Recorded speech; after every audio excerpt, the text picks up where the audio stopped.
Welcome back, people. Today we will learn about the order by clause. We will learn how to sort the data in our SQL queries, but before that, let me explain about the primary key.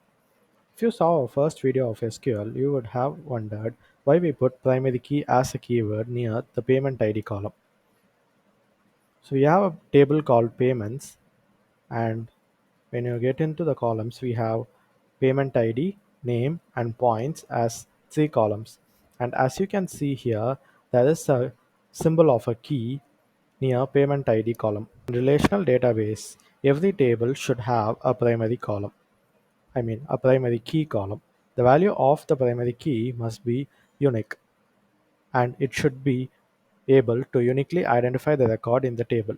So if we write a query to fetch all the payment ID, you will see all the values are unique and each one uniquely identify a payment type.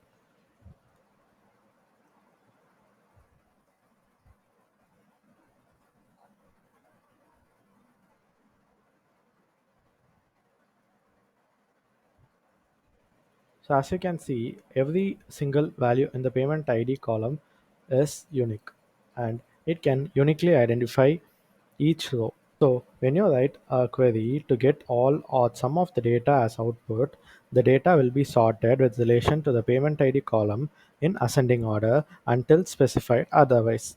That means that is the default way of displaying the output. We use the order by clause to sort the output as we wish. So let's go for an example now. So now our output is sorted with respect to the ascending order of the names. Let's run this. So here the output is not sorted with relation to the payment ID, but it is sorted with the ascending order of the name. You can also descend the sorting order by using DESC keyword.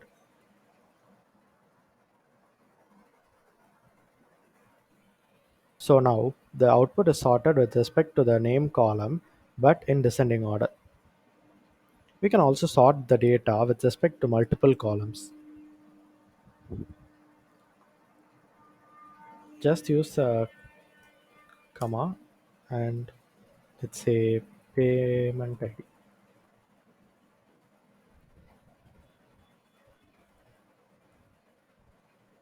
So run this.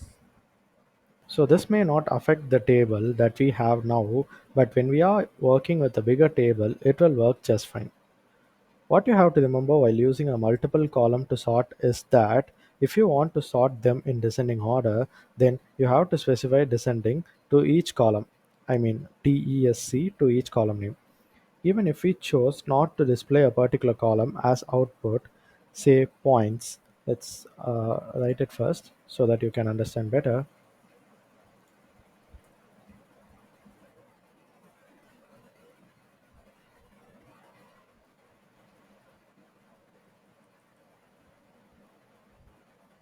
So here, what we are doing is selecting only the name column from payments table and sorting it with respect to points. But we are not displaying points column. But SQL does it even if we are not displaying the column points. We can also sort data by column position, but it is not always recommended to do so. In case if you have to do a change the position of the column in the output, then the whole order will get changed. So always sort by using column names. So with this, we will come to an end to this video. Thank you for watching. Do like, share and subscribe to Supporting Tech.